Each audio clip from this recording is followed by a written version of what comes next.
Für die nächsten 14 Tage sind wir auf großer Mission in den USA. Unser Ziel dabei, die größten Figuren der konservativen US-Szene vor die Kamera zu bekommen. Und euch jeden einzelnen Tag exklusive Einblicke zu geben. Und das ist die Story dahinter.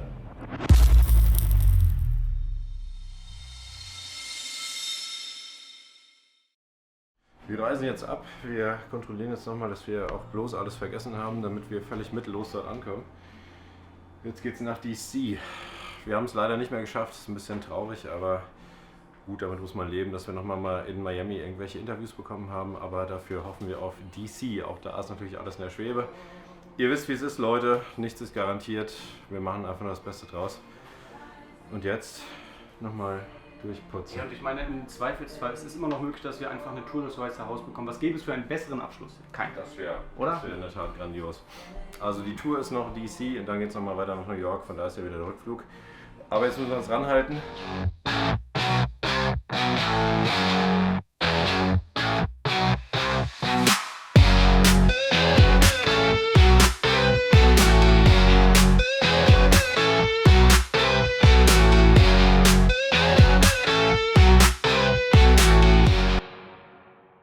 Wir sind vor 2 Minuten aufgewacht und das Frühstück, es hat mal wieder Zeitdruck, denn in 5 Minuten wird abgeräumt. Deswegen auch dieses unfassbare Outfit. Was geht hoch, Leute? Hi, sorry. Ja, das ist angenehm.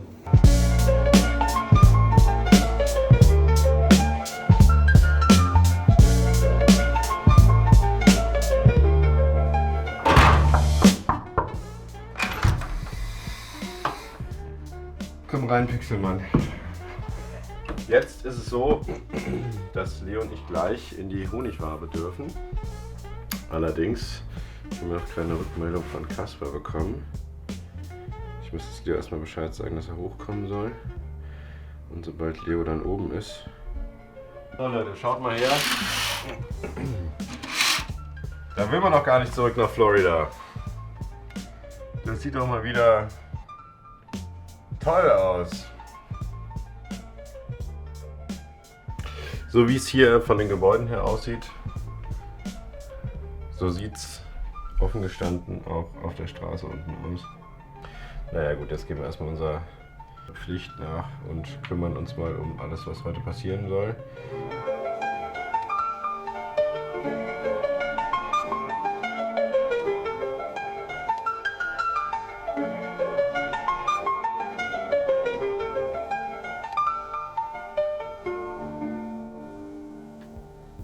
Als wir mit der Honigwabe fertig waren, ging es auch schon zu einem Interview und zwar mit niemand Geringerem als Scott Greer. Scott Greer ist ein exzellenter Kenner der US-amerikanischen Polizszene. Er ist bestens vernetzt und wir hatten großes Glück, ihn für ein Interview gewinnen zu können, um mit ihm über die entsprechende Entwicklung in den USA zu sprechen.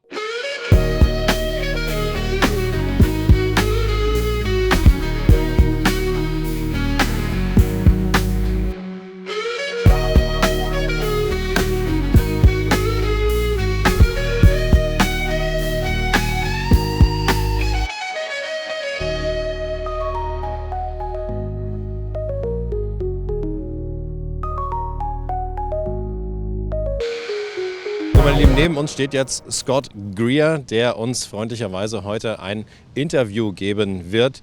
Scott, first of all, why is there a fence over there? Well, they put up a fence. They put up this whole fortification because they thought there would be riots at the election. They're worried about this because for a lot of the liberals and Democrats, they have been traumatized by the January 6th event in 2021. Which, you know, they thought this was going to happen all the time. When Trump was indicted, they had like a whole, you know, calling out all these fences and stuff. But there really hasn't been much. There's been a real decline in political violence, but they had to be sure. So, but it's actually very stupid. They were even boarding up restaurants and shops around DC before the election. And I even joked, is like, do they think all these girl bosses, like these 30-something girl bosses working in some, you know, job in their Lululemon, getting mad about Trump getting elected? It's like, who's going to riot?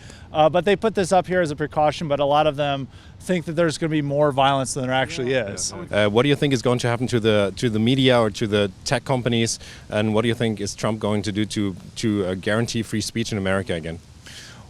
Well, there's not as much push for that in America, and I don't think that's good news for Europeans, because Europeans are still suffering under tech censorship because, and the Eurocrats are trying to demand Elon Musk censor more material, which Elon Musk doesn't want to do. We've almost solved the issue of free speech on the internet thanks to Elon Musk, because he then set a standard for America. Unfortunately, due to the hate speech laws and other things that censor free speech in Europe, you guys have not been able to experience that. But in America, there's less push for it because now Elon Musk, it's almost like you go on there and it's almost too right-wing, maybe in America, but it could never be too right-wing. But the censorship's almost been solved for Americans, for stateside, but for Europeans it hasn't been solved due to the laws and regulations you have, due to, and the hate speech laws and everything. But don't you think that Trump is going to have a big impact on the European free speech as well? It might have a negative impact because almost they see, oh, Trump won this big. We really need to curb National Rally and AfD and the Freedom Party. It's like we can't have Trumpists take over Europe. And I think it'll drive the Eurocrats mad and them try to censor even more because they're impotent to stop Trump in America. And then in that anger, and it seems like Europeans are more mad about Trump being elected than American liberals. It's like all their leaders are coming out, but they're going to have to work with Trump. And they can't be too anti-Trump because then Trump will be like, oh, well, you need to negotiate deals with me. And we're not going to like it if you're attacking me. So instead of attacking Trump, which they have no power over, they're instead going to attack their own right-wingers and nationalists due to Trump. But also at the same time, they may be leery of it if Trump is giving support to some of these groups. If he's saying, oh, we like the AfD, or he sends some tweet about it, we like Le Pen, there could be something of that regard that they are frightened that Trump, he might, do something bad about the EU if we're curbing his allies. But do you think that Trump is going to support the AfD or other patriotic parties in Europe? It depends on who's advising him. Him and Macron get along well. So, Macron isn't up for president in 2020. He's term limited. So, I think they're going to try to reach him. It's going to be a lot easier I think these parties are going to have I don't know if easier is the right term, but they're going to have a lot more opportunities to interact with Trump. I don't know if Schultz, I'm not butchering his name, Olaf Scholz. So I don't know if he is going to, how his relationship with Trump is going to be. He seems very wooden and uncharismatic, and I don't know if Trump is going to like that, but I mean, all these guys are going to try to figure out how they can suck up to Trump because they don't want Trump attacking them. And so he could, Trump's going to be unpredictable in that way. And if these guys are like, hey, we want to make Germany great again, we want to make France great again, we love Trump and our current leader doesn't like Trump, he's been attacking you, look at all these things he said, then maybe he will say nice words of the AfD. But it all depends on who he's appointing an ambassador. Maybe he appoints someone very right-wing who's an ambassador to Germany or in Austria, and he's like, oh, these guys are awesome, we don't want to talk with the socialists. Then maybe he'll be friendlier with them.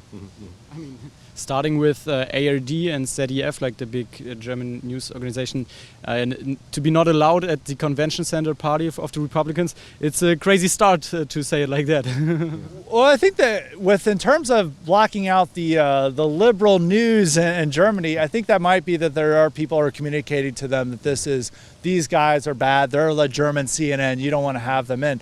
And so he might not want to operate with these people, and he's like, look at what they were saying about me, they're saying, you're the next Hitler, you're the worst person in the world, and they posted, if they can show those terrible Der Spiegel covers that they had of Trump, and they're like, this is how the German mainstream media treats you, you shouldn't like these people, and guess who they back? They back the government, but the only people who are 100% behind you are AfD.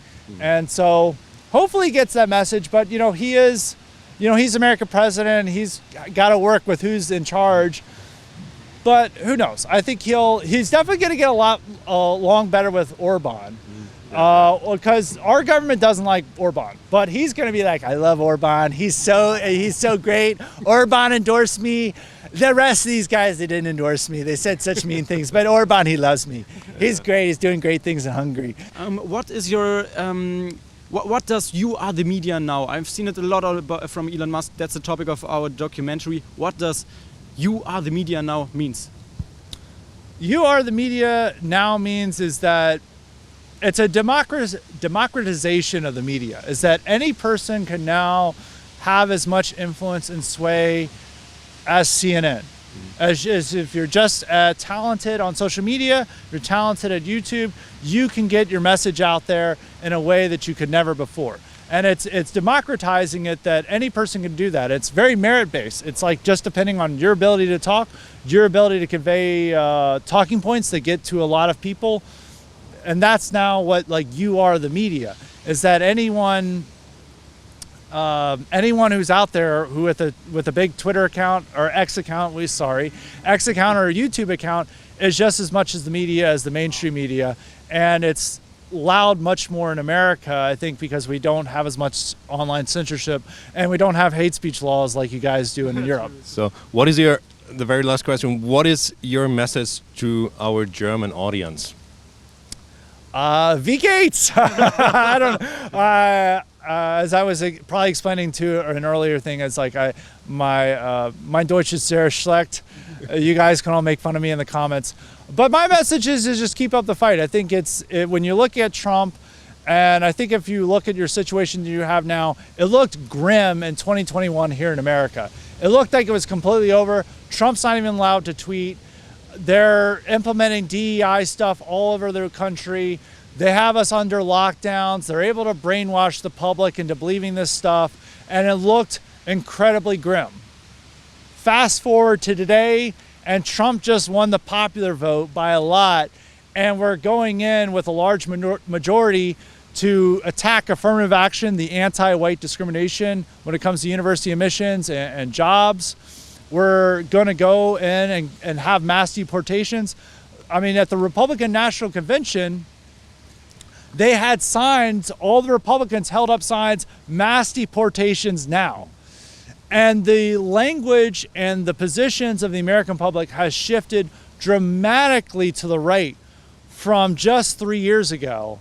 That I think when you guys in Germany are seeing those mass protests over the remigration meeting with AfD and all this, and you guys are getting blackpilled by it, I have to just say we experienced this in 2021 and in 2020 with the BLM protests. And now we have Trump as president again with a stronger right-wing mandate and more ability to make America great again. And the same thing can happen in Germany. Yep. Maybe we can shout the Kampf together at the very end. All this right. is what we did with your German-blooded President Trump. Okay, we're ready? Yeah, we are. Of course. Okay. Kampf! Great. All right. Thanks, it was a let's go. pleasure. Thank you for having us. Der Abend war, würde ich behaupten, ein absoluter Erfolg. Das war wirklich ein sehr, sehr interessanter Gesprächspartner. Wir haben viel Zeit mit ihm gehabt und es war schade, dass wir nicht dauerhaft die Kamera anhatten, weil wir so viele verschiedene Gesprächsthemen hatten und so viele gute Einblicke bekommen haben in die amerikanische Politik. Aber, das war hoffentlich nicht das letzte Treffen und er hat gesagt, wenn wir wiederkommen, und das werden wir ja, dann können wir das Ganze nochmal fortsetzen. Da werden wir auch noch mit Sicherheit ein paar Entwicklungen zu besprechen haben, die bis dahin stattgefunden haben. Wir haben jetzt 2 Monate Zeit, knapp 2 Monate mehr Zeit, ein bisschen mehr sogar, um im Endeffekt nochmal uns auch besser vorzubereiten. Leute, wenn ihr uns einen Gefallen tun wollt, wenn wir jetzt zurückkommen nach Deutschland, macht den Schnee an, bitte. Macht den was? Den Schnee an. Macht den Schnee an. Mach den Schnee an, Merkel. Bitte. Bitte, Merkel.